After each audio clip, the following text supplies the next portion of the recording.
ಆಮೇಲೆ ಅಣ್ಣವರು ಇನ್ನೊಂದು ಪೀರಿಯಡಲ್ಲಿ ಇವನು ಬಹಳ ಟ್ರಾವೆಲ್ ಮಾಡಿದ್ದಾನೆ ಅಣ್ಣವ್ರ ಜೊತೆ. ಒಳ್ಳೆ ಅಂಡರ್ಸ್ಟ್ಯಾಂಡಿಂಗ್ ಇವರಿಬ್ರಿಗೂ, ಅಣ್ಣವ್ರಿಗೂ ದ್ವಾರಕಿಗೂ. ಅವ್ರಿಗೊಂದು ದ್ವಾರಕೀಶಿಗೆ ಕಾಲ್ ಶೀಟ್ ಕೊಟ್ಟರು. ಆವಾಗ ಡೈರೆಕ್ಷನ್ ಹುಡ್ಕೋದು, ಡೈರೆಕ್ಟರ್ ಯಾರು ಇಟ್ಕೊಳ್ಳೋದು ಅಂತ. ಸೊ ದ್ವಾರಕೀಶ್ ಇದ್ದವ್ರು ನಾನು ಕೇಳ್ದೆ, ನಾನು ಮಾಡ್ತೀನಿ ಅಂತ ಹೇಳಿದೆ. ಅಣ್ಣ ಅವ್ರನ್ನ ಕೇಳಿದ್ರು, ಅಯ್ಯೋ ಅವ್ರು ಭಾರ್ಗವ್ಗ ಕೊಡಿ, ಅದಕ್ಕೇನಂತೆ, ನೋಡಿದ್ದೀನಿ ಅವ್ರು ಒಳ್ಳೆ ಕೆಲಸ ಮಾಡ್ತಾರೆ ಅಂತ ಹೇಳಿದ್ರು. ಯಾಕೆಂದ್ರೆ ಹಿಂದೆ ಅಲ್ಲಿ ಅಸ್ಟೆಂಟಾಗಿ ಕೆಲಸ ಮಾಡಿರೋದು ನೋಡಿದ್ದಾರೆ, ಅವ್ರಿಗೆ ನಂಬಿಕೆ ಇತ್ತು, ಕೊಡಿ ಅಂತ ಹೇಳಿದ್ರು. ಸೊ ಪ್ರೊಡ್ಯೂಸರು ಒಪ್ಕೊಂಡ್ರು, ಆಮೇಲೆ ದೊಡ್ಡ ಕಲಾವಿದರು ಒಪ್ಕೊಂಡ್ರು.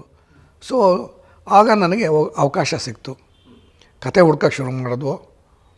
ಕತೆ ಹಲವಾರು ಜನರ ಹತ್ರ ಕೇಳಿದ್ವು, ಯಾವುದೂ ಸರಿ ಹೋಗಲಿಲ್ಲ, ಏನಿಲ್ಲ. ಉದಯಶಂಕರ್ ಈ ಕತೆನ ಸಜೆಸ್ಟ್ ಮಾಡಿದ್ರು. ಇದು ತಮಿಳಲ್ಲಿ ಬಂದಿತ್ತು, ದೀರ್ಘ ಸುಮಂಗಲಿ ಅಂತ.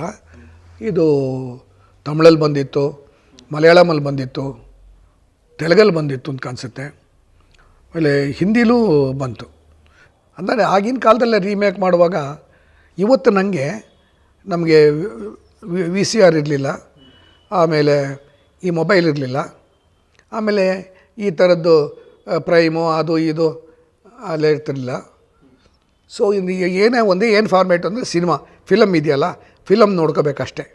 ಫಿಲಮ್ ಒಂದು ಸತಿ ನೋಡಿದ ಮೇಲೆ ಸ್ಕ್ರಿಪ್ಟ್ ಇರುತ್ತೆ, ಸೆನ್ಸಾರ್ ಸ್ಕ್ರಿಪ್ಟ್ ಇರುತ್ತೆ. ಅದು ಏನು ಪರ್ಫೆಕ್ಟಾಗಿರಲ್ಲ, ಏನಿರಲ್ಲ. ಆ ಸೆನ್ಸಾರ್ ಸ್ಕ್ರಿಪ್ಟ್ ಒಂದು ಕಾಪಿ ಕೊಡ್ತಾರೆ, ಅಂದರೆ ಏನು ಡೈಲಾಗು ಇದು ಇರೋದು ಅಂತೆಲ್ಲ. ಆಮೇಲೆ ಹಾಡುಗಳು ನಮ್ಗೇನು ಬೇಕೋ ನಾವು ಹಾಡುಗಳನ್ನ ಹಾಕ್ಕೋಬೋದು. ಸೊ ಈ ಥರ ಆ ಸಿನಿಮಾ ಬಂತು. ನಾನು ಒಂದು ಸತಿ ಆ ಸಿನಿಮಾ ನೋಡಿದೆ.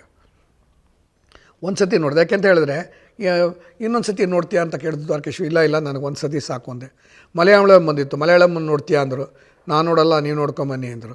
ಇಲ್ಲ ಬಾರೋ, ಅದ್ರಲ್ಲಿ ಒಳ್ಳೇದೇನೋ ಇದೆ ತೊಗೋಬೋದು ಅಂತ, ನೀನು ನೋಡ್ಕೊಂಬಂದು ಹೇಳು ನನಗೆ ಅಂತ. ಅವನು ನೋಡ್ಕೊಂಬಂದ. ಇವೆಲ್ಲ ನೋಡಿದ್ರೆ ಹೊತ್ತು ನಾನು ಒಂದೇ ಸತಿ ನೋಡಿದ್ದು. ಒಂದು ಸತಿ ನೋಡಿದ್ದು ಸಬ್ಜೆಕ್ಟ್ ನನಗೆ ಚೆನ್ನಾಗಿ ಹಿಡಿಸ್ತು, ಒಂಥರ ಇಂಪ್ರಿಂಟ್ ಆಯಿತು ಅಂತ ಹೇಳಿದೆ. ಸಬ್ಜೆಕ್ಟ್ ಇತ್ತು ನಮ್ಮ ಹತ್ರ ರೆಡಿ ಆವಾಗ ನೋಡೋಕ್ಕೆ ಏನು ಫಾರ್ಮ್ಯಾಟ್ ಇರಲಿಲ್ಲ, ವಿಡಿಯೋ VCR ಇರಲಿಲ್ಲ, ಏನೂ ಇರಲಿಲ್ಲ. ಸೊ ಆ ಡೈಲಾಗ್ಸ್ ಅವ್ರು ಏನು ಬರ್ಕೊಡ್ತಾರೆ ಅದು ಇಟ್ಕೊಂಡು ಡೆವಲಪ್ ಮಾಡಿಕೊಂಡು ತೆಗಿಬೇಕು.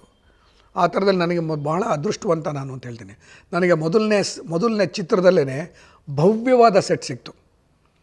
ಚಾಮುಂಡೇಶ್ವರಿ ಸ್ಟುಡಿಯೋಲಿ ಒಂದು ದೊಡ್ಡ ಹಾಲು, ಸ್ಟೇರ್ ಕೇಸು, ಡೈನಿಂಗ್ ಹಾಲು, ವರಾಂಡ, ಸಿಟ್ಟಿಂಗ್ ಜಾಗ, ಲೌಂಜು, ಆಮೇಲೆ ಏನೇನು ಬೇಕು ಅಂತ ನಾನು ಕೇಳಿದ್ನೋ ಎಲ್ಲನೂ ಒದಗಿಸ್ಕೊಟ್ರು ದ್ವಾರಕೀಶು.